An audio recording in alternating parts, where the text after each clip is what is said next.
Amnesty International and Israeli human rights organization B'Tselem say the genocide in Gaza is still continuing. 4 months after a deal to stop the war, aside from continuing Israeli attacks, Palestinians face other dangers. So what are they, and is it still genocide? This is Inside Story.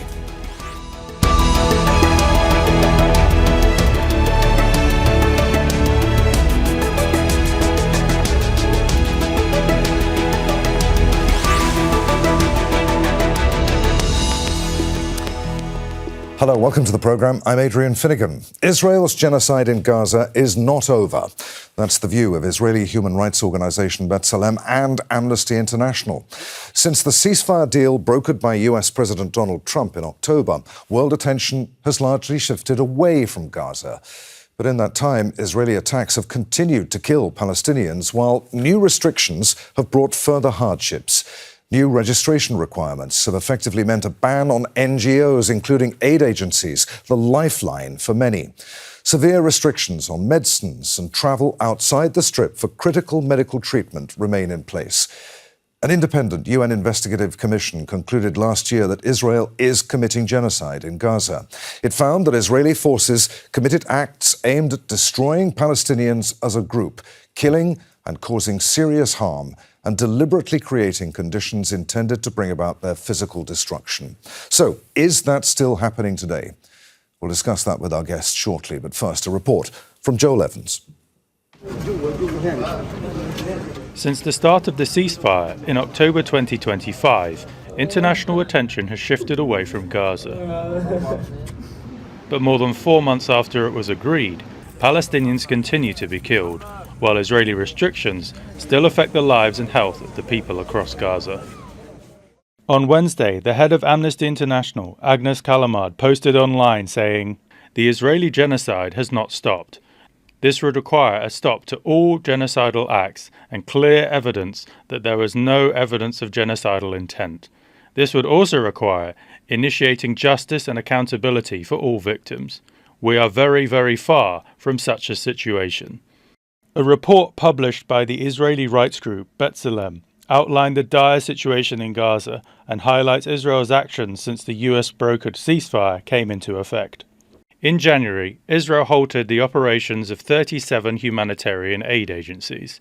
Between them, they provided more than half of all food aid in Gaza and supported 60% of field hospitals. The United Nations estimates more than 37,000 pregnant and breastfeeding women will require medical treatment for acute malnutrition before the end of the year. Earlier this month, the Rafah border crossing with Egypt opened for the first time since May 2024. But while slightly more food aid is now entering the Strip, Israeli restrictions mean the humanitarian situation remains dire. The World Health Organization says 18,500 patients require specialized medical care that is not available in Gaza. Only a few have been allowed to leave in recent weeks. I have 3 children in Gaza. When I arrived at the crossing, only my wife and I were allowed to leave. We have 3 children. They've now been left without any guardian. Israel has banned the United Nations Relief and Works Agencies, or UNRWA, from operating in Israel or across the occupied territories. The UN Agency for Palestinian Refugees provided essential services needed to sustain communities, from health to education, and that ban has had a devastating impact on the people of Gaza. Basic services don't exist, with enormous quantities of rubbish piling up, causing health risks. For Palestinians in Gaza, life remains a daily struggle, while the international community continues to look away. Joel Evans, Al Jazeera, for Inside Story. Let's bring in our guests. From Doha, we're joined by Mansour Shouman, who's a Middle East political analyst and a citizen journalist from Gaza. From Tel Aviv, we're joined by Shai, Parnes, Director of Public Outreach for B'Tselem, an NGO that documents human rights violations in the occupied West Bank and the Gaza Strip.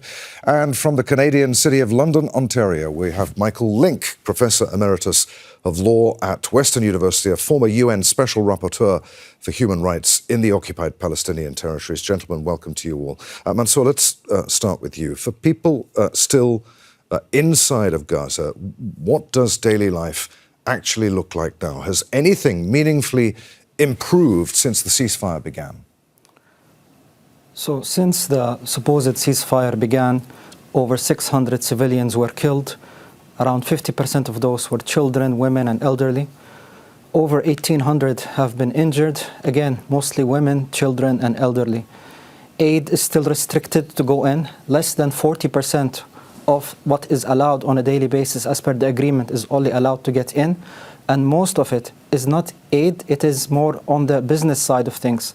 So more of things that come into the markets, and they need to be bought by the people instead of being distributed as aid. Hundreds or thousands of aid trucks are still waiting behind the Egyptian border. Until now, the Jordanian border that used to allow aid to come in has been closed for around 5 or 6 months. Supposedly, as per the ceasefire agreement, around 50 people on a daily basis need to be allowed to come back into Gaza. Only around 40% come in. Around 150 people, including those that are wounded, should be allowed to leave. Only around 40 on a daily basis leave, so at around maybe 30%. So things are still very dire. The situation on the ground in Gaza is very difficult. Ramadan is upcoming. Food is getting more scarce. And the situation on the ground when it comes to the Palestinians in Gaza, they don't feel the difference really. Every day they still hear the sounds of the drones in the skies. They hear of bullets being shot, houses that are being bombed to the ground. So it is still a feeling that the genocide is continuing in Gaza despite the supposed ceasefire being announced. Shai, B'Tselem says that the genocide is continuing. Listening to what Mansour was saying there, what has led B'Tselem to that conclusion? Does a ceasefire matter if the conditions that made genocide possible still exist? So we're saying that genocide continues because the humanitarian disaster in Gaza Strip continues. It's not just about the killing, but the entire human existence is in catastrophic conditions due to Israeli genocide. So Israel continues to bomb and shoot civilians in Gaza. As we've mentioned, more than 580 people been killed since October 7th, the declaration about the allegedly ceasefire. But it's not only the killing. The restriction of the humanitarian organization since January. Israel is still demolishing and destroying houses, even across Gaza, both west and east to the yellow line. I have to say that more than 200 people of the people being killed by Israel since January, since October, are west to this yellow line. So Israel is still operating, and the international community continues to turn its back to the people of Gaza. And 4 months into the so-called ceasefire, the killing, the displacement, the destruction in Gaza continues. And Israel control over everyday life and all the residents of Gaza remains unchecked. Michael, B'Tselem, Amnesty, they both say that the genocide is continuing, but under international law, what determines whether genocide is continuing? Is it intents? Is it acts? Is it outcomes? Where does Gaza currently sit against those tests? The definition of genocide we find both in the 1948 Genocide Convention and also in the 1998 Rome Statute, which is the international statute that created the International Criminal Court. The definition of genocides is whether or not the acts taken together with intent of the inflicting party is meant to deliberately inflict conditions upon a people that would bring about its physical destruction in whole or in part. And I'm satisfied in reading what both B'Tselem has said, as well as Amnesty International, that not only was the definition of genocide met, during the 2 years of this war, from October 2023 to October 2025. But that genocide actually winds up continuing since the so-called ceasefire was brought about in October, because the conditions of life have not materially improved for Palestinians in Gaza. With the knowledge that Israel controls everything that goes in and everything that leaves Gaza, that means that the conditions are meant to ensure that Gaza remains unlivable. If we look at the statements, the intent coming from Israeli political leaders and Israeli media influencers, they all seem to indicate they want to see Gaza a zone of suffering for Palestinians until they either die or they wind up leaving. And that attitude, nor have the conditions which Israel allows with respect to the ground, have changed at all over the course of the last 3 months. So yes, the genocide in Gaza continues because it's consistent with the definition that's been well accepted in international law. But Michael, at what point does debating definitions become a way of avoiding responsibility for what's going on? Look, the biggest issue with respect to Israel's domination over the Palestinians has to be, in international law, the lack of accountability. This didn't start with the genocide in Gaza in October 2023. This has been consistent since the late 1940s, particularly with the refusal of Israel to allow the 750,000 Palestinians that it expelled of the right to return home. And that continues right up until today, is that there have been numerous violations identified through the leading bodies within the United Nations, including the Security Council, the building of settlements, the annexation of land, the building of the apartheid wall, the ongoing violations of human rights, the refusal by Israel to apply the Fourth Geneva Convention with respect to occupation and war. All of these violations have been well identified by the Security Council and by the General Assembly. In many cases, the United States has allowed these resolutions to pass at the Security Council. And yet, no accountability, no challenge to Israel's impunity. So what does a country that winds up continuing to violate international law learn from all this? That there's going to be no sustained pressure coming from the international community, particularly the global north in Europe and North America, and that it's free to continue on its way of continuing to violate these rights until it would appear that the Palestinians have been expelled or killed, and then all of the land of Mandate Palestine belongs to Israel. Michael, I'll come back to you. There are some other questions I want to put to you on that very note in just a few moments. But first, let's get back to Mansour about the situation on the ground in Gaza. You're in daily touch with contacts, friends, family, Mansour. We hear a lot about aid technically being allowed into Gaza now, but from what people on the ground are telling you there, what's actually happening at the crossings and at the places where that aid is distributed, and who is distributing it? Okay, so I'll talk about that, but also we need to talk about the kind of aid that Israel is allowing to get in. It is almost impossible for us to get inside any kind of protein or meat. A lot of refined sugar goods are allowed in, a lot of rice, a lot of bread, a lot of carbohydrates. When it comes to nutrient-dense proteins or things that are rich in vitamins or iron or other necessary minerals and vitamins, the Israelis aren't allowing it to go in. We tried at one point to get in what we call an RUTF packs made by UNICEF. They're life-saving nutrition packs for malnourished children. We were not allowed to get it in. So a lot of different kinds of medications not allowed in. All the heavy machinery that is needed to remove the rubble and to pave way to roads and to start rebuilding homes is not allowed. The caravans not allowed. Anything related to farming like seeds and soil and fertilizers not allowed. So there's a lot of ways in which only certain kinds of aids are allowed in just to prevent a famine from happening. But in the long and even the short term, you will see a lot of malnutrition. You will see a lot of, because of as well the densely populated areas, maybe disease happening between the people living in Al-Mawasi or in other refugee camps right now across different areas of Gaza. Let's not also forget the prisoners that we have from Gaza inside Israel right now. We have over 10,000 prisoners, many of them without any kind of representation in court. Every few days they release a few prisoners or a few of our dead bodies back into Gaza, and people talk about how their human rights has been violated. I myself, in 2009, I'm originally from Jerusalem. I was interrogated, I was imprisoned, and I got my Jerusalem ID revoked together with hundreds of thousands of people.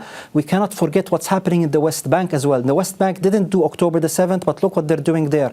Look at what the Israelis are doing in southern Syria. Look what they're doing in many places around the region. The ceasefire has only been a publicity stunt. Israel continues to break all kinds of genocidal laws, and the Palestinian people continue to suffer despite them releasing the last Israeli dead body a few weeks ago. Still, the status quo continues as is, and the supposed peace board that Trump and his advisors are coming up with is just a continuation for the genocide against the people of Gaza. And I don't know where things are going. We need to speak up, we need to do more, because the world is watching and history is writing. Shai, I'm talking about these restrictions on humanitarian agencies and on the medical evacuations that Joel was telling us about in the report at the beginning of our discussion. How deliberate is that policy? Is that definitely being coordinated? Reading the B'Tselem findings, we have this shift from overt military assault to what appears to be control through deprivation. Is that distinction important, both morally and legally? I have to say this distinction is not completely accurate, as in most of the days since the ceasefire was declared, Israel did bombed and operated militarily in Gaza, at least in what we found 86 days of the last 4 months. Another point is the total control Israel has on anything that enters or coming out of the Gaza Strip. So as we've mentioned before, obstructing those 37 international organizations to operate inside Gaza. And also, as we know, in those Trump plan, there's supposed to be 600 trucks of food and aid coming on an average daily basis inside the Gaza Strip. Allegedly, there's a little bit, 1/3 of this amount on an average daily basis.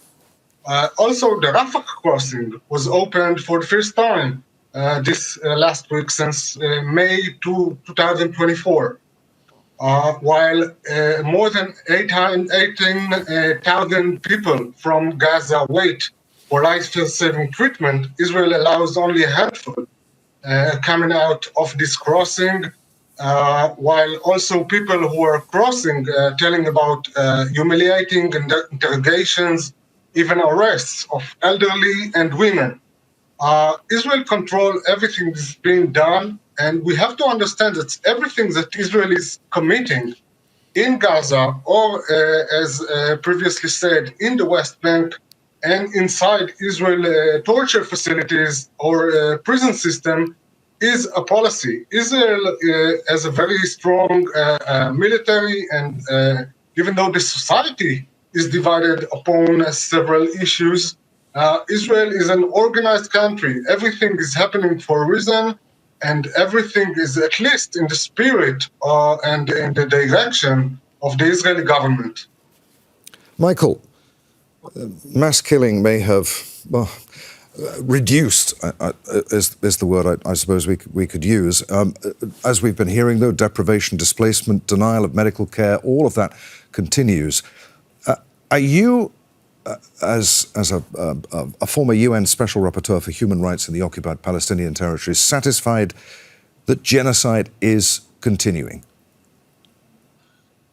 The answer is yes. You measure genocide not only by the number of people being killed or the destruction around you. If we've got a ceasefire, as we've had for the last 4 months, yet the conditions of life remain, if you like, unlivable and unbearable by the choice of the country that is occupying the territory and that has full control over what enters and what leaves. If the design of the occupying power is to make the conditions of life unlivable for people, and you're expressing that in your commentary as political leaders and as media influencers, which goes to both the acts of genocide and to the intent of genocide. Those are the two components that we look at when we're trying to decide whether or not genocide is occurring. Let me ask you this then. What obligations do Israel's allies and the people who brokered the ceasefire carry once people like you, people like Amnesty and B'Tselem have issued warnings like this and have said the genocide is continuing? Let's remember what the title of the Genocide Convention of 1948 actually is. The full title is the Convention for the Prevention and Punishment of Genocide. So the whole point of the Genocide Convention and the definition of genocide is not to give comfort to historians 20 years or 30 years from now that there was a genocide in a previous era because it meets the definition. The whole point is to send off an alarm system through the international system, a flashing red light, that genocide might be occurring, even if the intent and the acts don't amount to a full genocide right now, in order to be able to prevent that genocide. That didn't occur. The international community did not step in, and particularly the global north of Europe and North America over the past 2 years to try to bring this to a halt, particularly when the International Court of Justice said in an interim ruling in January 2024 that South Africa's application against Israel under the Genocide Convention had built a plausible case that genocide might be occurring. That should have been sufficient for the international community, and particularly the global north, the friends of Israel, to step in and stop this.